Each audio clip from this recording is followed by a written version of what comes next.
If you can waltz, I'll marry you off to my son."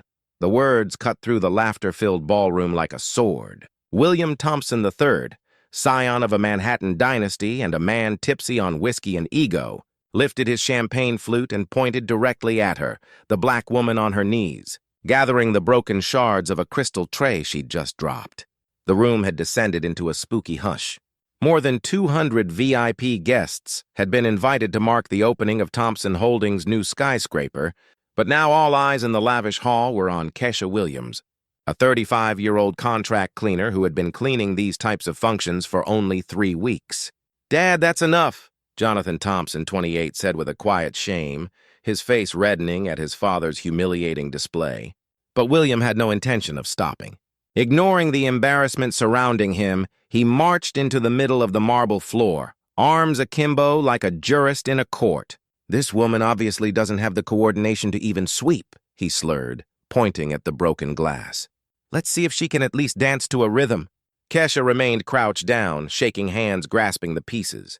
But behind those shaky hands was a face that didn't reveal fear or even guilt. No, her face was unnervingly serene, contemplative, calculating, as though she was memorizing each sneer, every cruel laugh, every disdainful look in her direction, silently. The event coordinator stepped in anxiously, trying to defuse the situation. "Mr. Thompson, perhaps it would be best if—" "Better?" William interrupted him with a melodramatic wave of his hand. "No, let us make this entertaining. Play a waltz, and if she dances more skillfully than my wife, I promise I'll marry my son to her." Imagine that, the future heir to the Thompson Empire marrying the janitor. A burst of laughter washed over the ballroom, boisterous, merciless, and infectious. Women gasped and clamped their hands to their lips, feigning outrage but secretly amused. The men laughed and shook their heads as if observing a freak but harmless comedy on stage. And then gradually Kesha stood up. She wiped her hands across the apron and locked gazes with William, unshifting, unblinking. There was another silence, but it was heavier this time. The tension in the room was no longer uncomfortable. It was charged. For a moment, she was no longer just a cleaner. She was something else altogether, something strong. Then she spoke, quiet, solid, cutting. "I accept." The whole hall stood stock still. Even the orchestra, bewildered and uncertain, suspended mid-note. The air was charged with tension so thick a knife could have cut it. William Thompson blinked in shock, as if his own ears had deceived him. "Did you say something?" he demanded, his haughtiness just cracking enough. "See," Kesha had answered, her voice firm, "I take your challenge." And this time, a small, enigmatic smile crept across her lips. A smile that sent a chill down the spines of some of the people watching, but none quite could explain why. "But when I dance finer than your wife, you'll honor your word, even if you spoke out of jest." The room exploded again, more loudly this time, but the guffaws were not mockery alone. They were cruel. Guests laughed out loud, certain that they were about to see the most humiliating experience in recent Manhattan social history. But beneath all the commotion, no one saw that flicker in Kesha's eyes. A flicker that had once illuminated the biggest stages in the world. For long before she was sweeping up for New York's elite, she had been Kesha Morrow, the lead dancer of the American National Ballet. She was once likened to legends by the critics. Fans stood in awe, night after night, caught up in the elegance and passion of each step. It was before everything went wrong. And if that twist left you on the edge of your seat, don't forget to subscribe, because what comes next is evidence that laughing at the wrong target could just cost you everything. Victoria Thompson stepped forward with a slow, smug walk. At 50, she was well known in high society as a ballroom instructor for Manhattan's elite. Her lips curled into a poisonous smile. "Darling," she purred, eyes scanning Kesha like she was filth. "You seriously expect me to lower myself to compete with this?" William applauded with pleasure. "Don't be humble, Victoria. You won that club waltz competition last year. That should take care of silencing the help." Kesha didn't flinch. She didn't have to. In her head, she was elsewhere, 15 years ago. Living through the standing ovations, the flashing lights, the sensation of flying across gleaming floors in Paris, Vienna, New York. Then there was the night it all collapsed, a high society performance for political elites, a car accident home from rehearsal. 3 months in a coma, A surgeon's words to her that she'd be lucky to ever be able to walk normally again. Dance? Forget it. And yet here she stood. William turned to his son. "Jonathan, get your camera. I want this memorialized. The night a cleaning lady thought she could dance at my party." Jonathan hesitated, looking torn. "Dad, this has gone too far. She was just doing her job." But William's tone became sinister. The girl took up the gauntlet. "And now she'll amuse us. Or would you rather I bring up that little incident last week with your girlfriend?" Jonathan's face turned white. The threat hung there, a noose in the air. Kesha realized now this was not just entertainment. It was control. William wielded power as a weapon, using it against all, even his own son. "Play the music," William growled at the DJ, "and let's make it interesting." He faced the crowd, now jubilant. "Put your money on it. $500 if you believe my wife wins. $1,000 if you have enough confidence to bet on the maid." They began laughing once more, actual money exchanging hands as they played the moment like a circus performance. Victoria strode out to the dance floor, stretching theatrically to present her poise, her superiority. William leaned in close to Kesha, voice laced with malice. "And if you lose, and you will lose, I want you to get down on your knees and apologize for wasting our time. Then you're fired." But at that moment something flashed in Kesha's eyes. Something ancient, something uncontainable. The same flame that once brought theaters to their feet had just reignited. The same blaze in Kesha's eyes. It wasn't new. It was the same resilience that had gotten her through months of agonizing rehab, struggling just to move again. The same dignity that had sustained her when all of it, her career, her aspirations, her sense of self, had been stripped away in a heartless moment. "Mr. Thompson," she told him quietly, her voice slicing through the room like a shard of ice. "When I win, and I will, I want you to hold to your promise regarding the marriage. But I want something additional." William arched an eyebrow, entertained. "Oh, we're negotiating demands now? This should be interesting. What do you want in addition to marrying my son?" Kesha's voice was firm. "I want you to say, in the presence of all your guests, that you prejudged a woman based on the color of her skin and on the work she does. And I want an apology." The room changed. The atmosphere shifted. Guests who had been laughing moments before now caught each other's eyes discreetly. The game had just become real. William erupted into laughter. "You've got guts, I'll give you that. Okay, all right, I accept. But when you humiliate yourself in front of everyone here, you won't just walk away unemployed. You'll walk away bare of whatever shreds of dignity you came in with." But what William Thompson III did not know was that this was not just about a dance. This was about a woman who had already lost everything once and lived. This was about someone who understood how difficult it was to claw her way back to self-respect in a world that only needed her when she was dressed up in a costume and stood in the spotlight. As Victoria spun and arched, flaunting the fundamental moves she'd employed to dazzle Manhattan's elite, Kesha stood frozen in the dance floor corner. It appeared to be hesitant from the outside. But within, her thoughts were razor-sharp, concentrated, a memory machine and a muscle machine, honed after 15 years of suffering, patience, and determination. There is a universe of difference between someone who learns to dance out of pleasure and someone born to turn dance into her language, her voice, her defiance. "Consider her," one of the guests whispered. "She likely has no idea what a ballroom floor is like." "What a gratuitous humiliation," another grumbled, shaking their head with a grin. At the same time, William navigated through the crowd like a predator on a victory lap, gathering bets and fueling the ridicule. $500 that she doesn't get through the song without tripping, he said with a toast. $1,000 if she storms off in tears halfway through. Everyone laughed once again, but Kesha saw what no one else did. Jonathan wasn't laughing. The young man stood against the back wall, obviously uncomfortable. His face was set, eyes downward, fists clenched in front of him. He did not find it funny. He was embarrassed. And then Kesha noticed something in his expression. Familiarity. A memory. 3 weeks prior, when she had initially begun working events for Thompson Holdings, she had noticed a young man who, unlike the rest of them, always used please and thank you, who was respectful to the contractors. It had been him, Jonathan. "Miss?" said a gentle voice to her side. Kesha spun. A black man in his 60s stood watching, dressed in the muted navy of building security. He appeared to be simply checking his radio, but his voice was little more than a whisper. I'm Marcus, he told her. Security head. Been here 20 years? He edged in closer. I watched you dance earlier. Kesha froze. 15 years ago, National Theater, he continued. You were Kesha Morrow, principal soloist. I was security there, too. Her heart skipped. Someone knew her after all these years. She had concealed her name, her history, her tale, buried it deep in order to survive. But here he was, a witness to who she was. I thought you died in that wreck, Marcus said softly, his features a blend of shock and awe. The papers wrote that you'd never dance again. Kesha smiled a small, firm smile. The papers wrote a lot of things, she said. Not everything was true. Marcus slowly nodded.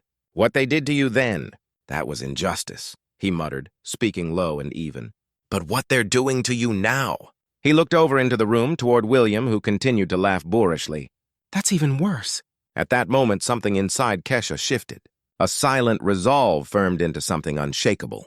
For 15 years, she had shied away from this choice, not simply about dancing again, but about being herself again. About no longer hiding, no longer shrinking, no longer letting the world define her by what she had lost. Marcus, she said, her voice steady but insistent, I need a favor. Anything, he said without hesitation. After I dance, whatever happens, I want you to tape it all, particularly the reactions. He looked at her with a puzzled expression but agreed. Okay, but why? And for the first time since she'd arrived that evening, Kesha smiled. Because some individuals need to be reminded, she said, that judging another person on how they appear or where they are positioned in the room can be the costliest error they'll ever commit. Back near the center of the ballroom, William wasn't done turning cruelty into a sport. You know what? He bellowed, holding his champagne high for attention. Let's make this even more fun. If she can make it through the entire song without tripping or quitting, I'll give her $1,000. The crowd murmured, a mix of nervous chuckles and sidelong glances. But, William went on, his smirk curving into something unpleasant, when she doesn't succeed, and she won't, she cleans the entire room, on her knees, in front of everyone. There was laughter after that, but it wasn't as boisterous. Some guests shifted in their seats uncomfortably. Some were beginning to feel the gravity of what they were witnessing. No longer a comedy, but a shame. Dad, Jonathan ventured again, sterner now, more human. This has gone too far. Shut it, Jonathan, William snapped. You're soft. That's your problem. You still don't get how the world actually works. There's a pecking order. And women like her, he pointed a finger in Kesha's direction, need to be reminded where they fit. But at that very moment, Kesha started to move. Not to replace her on the dance floor, not yet. She was warming up. Deliberately, subtly, slowly, and with precision and ease. Movement so smooth, so deliberate that nobody noticed, except Marcus. He just stopped. His mouth opened a fraction, as if in wonder. She's actually going to do this, he breathed. Victoria, feeling the vibe in the room start to swing in Kesha's favor, stepped forward and barked, Start the music. Let's get this farce over with. The DJ hesitated. He glanced around, clearly uncomfortable, but complied. A waltz of classical music started playing. Victoria danced first, refined in the most vacuous way. Her form was adequate, her posture practiced, her movements honed by high-priced instruction at upscale country clubs. She danced like a person who had learned steps out of a book but never needed them, never bled for them. Nevertheless, the crowd politely applauded. To them, Victoria was the epitome of all things. Rich, white, educated, acceptable. She was what they wanted to see on that platform. Well done, dear, William complimented with over-the-top applause. Now, it's time for our guest performer. The crowd all turned to Kesha. She came forward slowly, each movement intentional. No evidence of fear, no furtive glances. Just quiet, composure, a presence that soaked up the air around her like water. This was not the stance of a person who was certain that she was going to fail. What song are you going to have? The DJ asked, half out of courtesy. The same one, said Kesha quietly. But start from the beginning. William laughed. Oh, she wants a do-over. How sweet. Okay, then play it again. Let's see how long she'll last this time. What none of them knew was that the song was not randomly selected.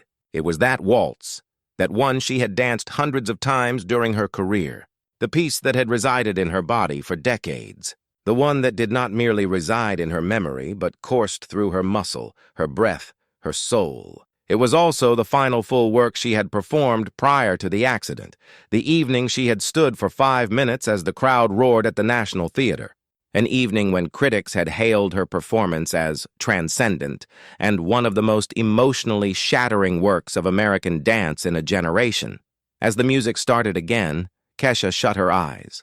And in that moment, she was no longer amidst a ballroom of sneering elites. She was on stage again, lights warm on her skin, the crowd held still and quiet in expectation, her body in perfect rhythm with the swell and dip of each note. She recalled the feeling of weightlessness, of being the music, of losing herself and finding herself in the same moment. And now, with all the dignity she had left in her, and all the scars she had earned, she was going to teach them all a thing or two about rising. The doctors told her that she would never dance again.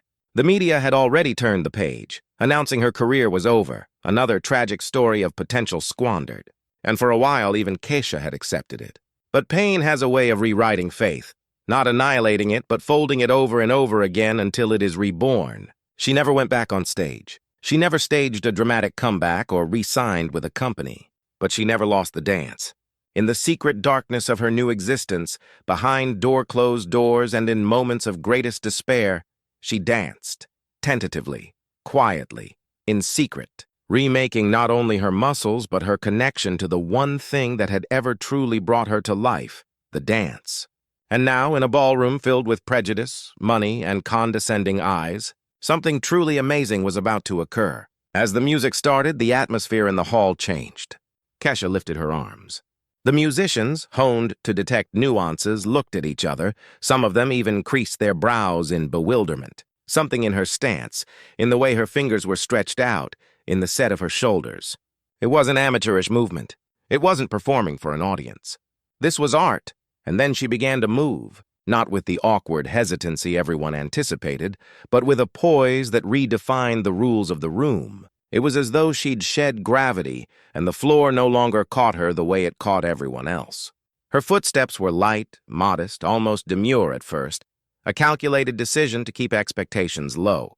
But as the music crescendoed, so did she. With every turn, every rise, every breath becoming broader, more alive, her gestures weren't only gorgeous. They were telling a tale of suffering, of survival, of rebellion. And the room started to notice. William Thompson ceased laughing.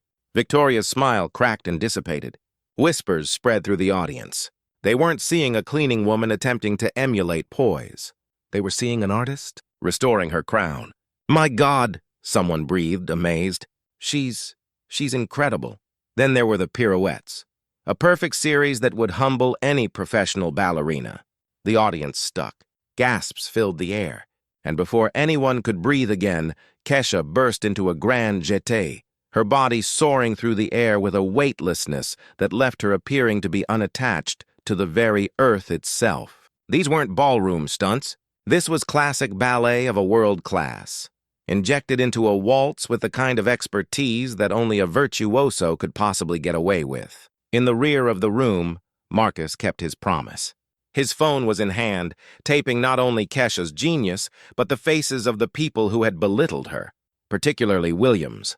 What the lens caught was breathtaking. William's face had changed from self-satisfied contempt to incredulity, and then to a look bordering on fear. "This is impossible," he growled softly, his voice shaking. "Who the hell is this woman?" And right on cue, Kesha moved into the sequence, the one, her own signature piece. The choreography that had previously shocked audiences in the National Theater. A series of movements so singular, so emotionally bare and technically difficult, that it had previously redefined modern ballet. A woman in the audience, an old supporter of the arts, narrowed her eyes and leaned forward. "Wait a minute," she whispered. "I've seen that before. That sequence. I know it, but where?" Jonathan Thompson, his camera still clutched in his hand, was awed. He didn't require his father's need for a name and a title to know that what he was seeing was genius. What he saw wasn't a dancer, it was a force of nature. A woman who, with movement alone, could quiet a room full of power and privilege. As the music swelled to its grand finale, Kesha turned into an awe-inspiring sequence of fouettes, Non-stop turns on one leg, one after another, each one performed with mortal shaking accuracy. It was the sort of move requiring decades of training, divine-level strength, and precision most dancers can only fantasize about. The room was quiet, not in respect, not quite, in shock. And when the final note had passed, Kesha finished in a stance that made no mistake. Arms out, head up, shoulders high, breath level, steady, her body a picture of vulnerability and utter power. No one saw a maid in that moment. They saw a legend. The silence that ensued was deep, not hollow, but filled. It was the kind of silence that only comes after something holy, something no one had anticipated, but no one could dispute. Then a lone clap, then another, and another. In seconds, the whole ballroom stood up, the din of thunderous applause shattering against walls, ringing out through chandeliers, shaking windows. "Bravo!" someone cried. "Extraordinary!" another echoed. Kesha remained motionless, her hands by her sides, her chest heaving and falling with regulated breathing. But within, a tempest of feeling grew, not pride but freedom. On the other side of the room, William Thompson stood frozen, his face as white as marble. For the first time in years, the man who dominated every room he entered had lost command. And before everybody who counted, the Manhattan elite now gazed at him, not with respect, but with shame. It was then that Marcus moved forward, still videoing with his phone. His voice sounded out clear and defiant. "Ladies and gentlemen, allow me to introduce Kesha Morrow, former principal soloist with the American National Ballet." The name hit the room like lightning. Gasps, shocked cries, mouths hung open. "Kesha Morrow?" someone whispered, stunned. "But she disappeared after the accident." "Impossible," stammered Victoria, her face ashen. "Kesha Morrow is dead." Or she never danced again." Kesha turned to face her fully, calm, composed. "Rumors of my death," she said, her smile dry as dust, "have been greatly exaggerated." Laughter spread around the room, no longer mocking, but stunned, respectful, awestruck. But not all of them were laughing. William Thompson was paralyzed with horror, the enormity of what had just happened coming crashing down around him. He had mocked a legend, embarrassed her publicly. On television, in front of his whole world. Marcus moved forward, still clutching the phone. "Mr. Thompson," he said, "you proclaimed loudly and for all to hear that if she danced better than your wife, you would give her to your son in marriage." I think the whole room would agree. The terms have been more than satisfied. Everybody's eyes turned to Jonathan Thompson. He didn't hesitate. "Miss Morrow," he said softly, moving towards her, "I'd like to formally apologize for my father's actions. It was unacceptable." "Jonathan!" William bellowed, totally losing it. "Shut up, you will not apologize to her. You're mortifying this family." But Kesha wasn't finished. She addressed William, her tone even and icy. "Mr. Thompson, I think we have a proposal of marriage to discuss. After all, a man of your reputation must keep his word." "Doesn't he?" The onlookers were silent once more, not this time out of confusion, but in expectation. They realized that they were being privy to something greater than a societal blunder or an explosive disclosure. This was a settling of accounts. "You have to be crazy!" William snapped. "You expect me to uphold a tipsy joke?" "Ah," Kesha replied suavely, "but it was no joke. Marcus, would you kindly play back Mr. Thompson's actual words?" Marcus picked up the phone, cranked up the volume, and pressed play. There it was, William's voice, recorded for all to hear. Slurred and arrogant, but irrevocable, announcing the conditions of the wager, plying his son's hand in marriage, doubling stakes, taunting her, wagering against her. And then Kesha's voice, reassuringly affirming the conditions, requesting his word. And his voice once more, laughing but consenting. The whispers in the room were becoming a din. Some laughed. Others averted their eyes, too ashamed for the man who had believed himself above reproach. "That's blackmail!" William yelled, at last losing what little dignity he had remaining. "No," Kesha answered, her voice as cutting as truth itself. "This is accountability. You bet publicly, in front of 200 witnesses. Now you get to decide. Are you a man of your word, or is your reputation less valuable than your prejudice?" That was when Jonathan moved forward for a second time. His eyes locked with hers, full of quiet respect and another kind of bravery. "Miss Morrow," he said, "if you'll permit me, I would like to keep my father's promise. Not out of obligation, but because any man would be proud to stand by a woman of your skill, your integrity, and your courage. A gentle buzz ran through the audience, this one full of shock and something akin to hope. William's hands shook. His voice broke in anger. Jonathan, you do this. You're out. Out of the company. Out of the family. Out of everything! Jonathan glanced at his father, then at Kesha. Then so be it, he said flatly, holding his hand out to her. Some things are more valuable than money, Dad, like having integrity. Kesha gazed at the proffered hand, then at the onlookers, the same people who had laughed at her once. And then at last, at William Thompson, now brought low to a red-faced man uncoiling beneath the weight of his own hubris. And with the dignity of a woman who had danced through hell and back with head held high, she took Jonathan's hand. Kesha faced William for the final time. Mr. Thompson, she replied, her tone even but firm.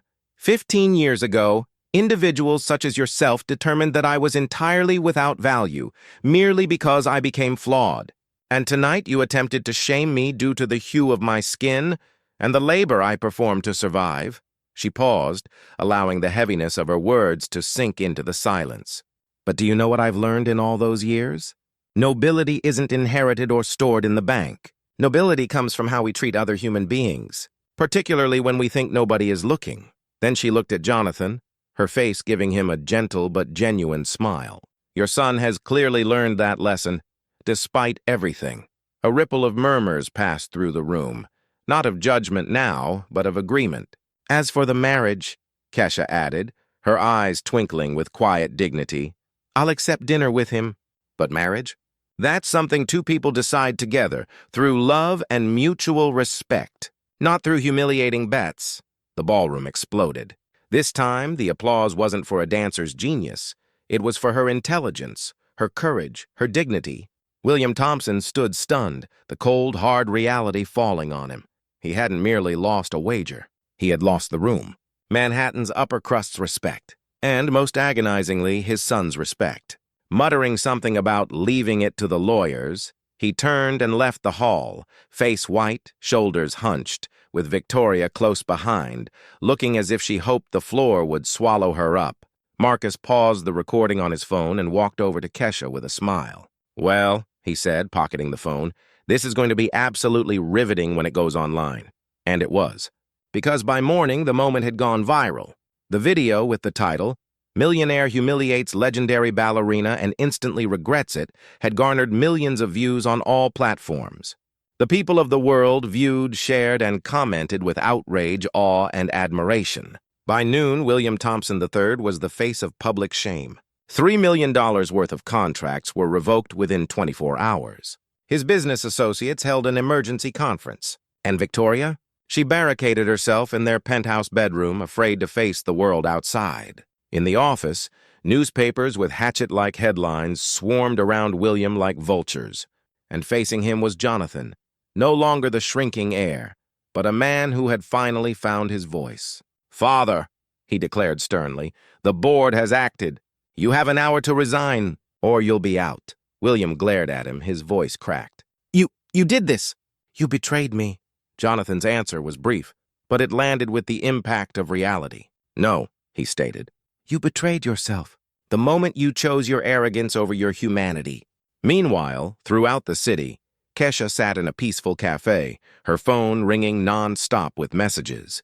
Messages poured in from dance troupes, cultural centers, talk shows, and documentary filmmakers.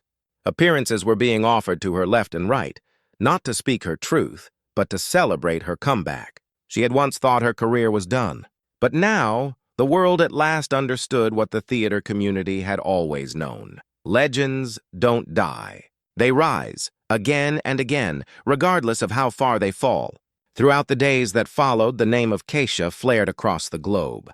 3 of the world's most elite ballet companies called, inviting her to choreograph special performances. Lincoln Center extended an invitation for a complete solo show in her name. Hollywood also knocked on her door, wanting to bring her life onto the big screen.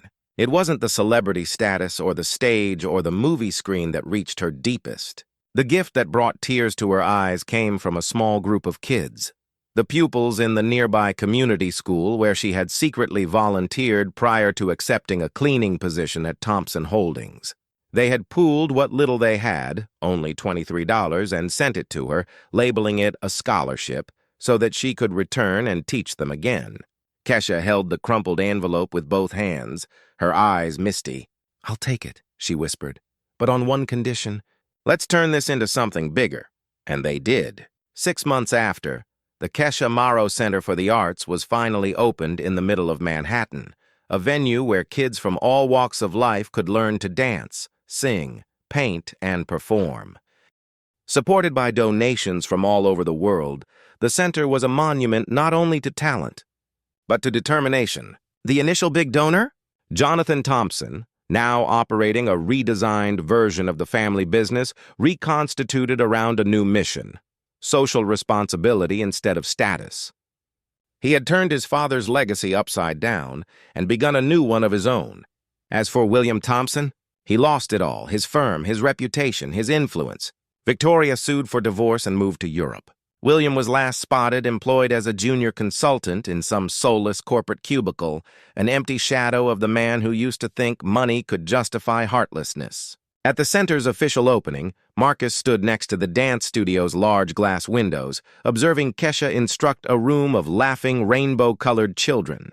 "You know what surprises me most about this entire story?" he asked, his tone low with pride. "It wasn't just a triumph over bigotry. It was a masterclass in how true nobility reacts to cruelty." Kesha, now once again hailed as one of the all-time great artists of her generation, smiled from the front of the class. She observed as her small students executed their first tentative ballet steps. "Sometimes," she told him, "we must lose everything to find out who we are. And sometimes people must lose everything to find out who they should never have attempted to be." At that moment, Jonathan materialized, a warm smile on his face and a handful of flowers in his fingers. Flowers he had picked himself from the garden he had cultivated about the center. "Up for dinner?" he asked, holding out his arm. "Ready," Kesha answered, not only for the dinner, but for the life she had constructed out of ruins. A life she had built with strength, poise, and intention. Her real revenge had never been about tearing down William Thompson. It had been creating something so magnificent, so strong, so redemptive, that his meanness was small by comparison. She showed that the best response to hate is excellence, that dignity speaks louder than ridicule, and that when we stand over those who seek to tear us down, we don't merely endure. We transform the world? What about you? Were you ever underestimated, discredited, told you weren't good enough because of where you came from or what you are? Share your tale with us in the comments below. We read each and every one of them. And don't miss out on subscribing to more stories that remind us the greatest revenge is to be great.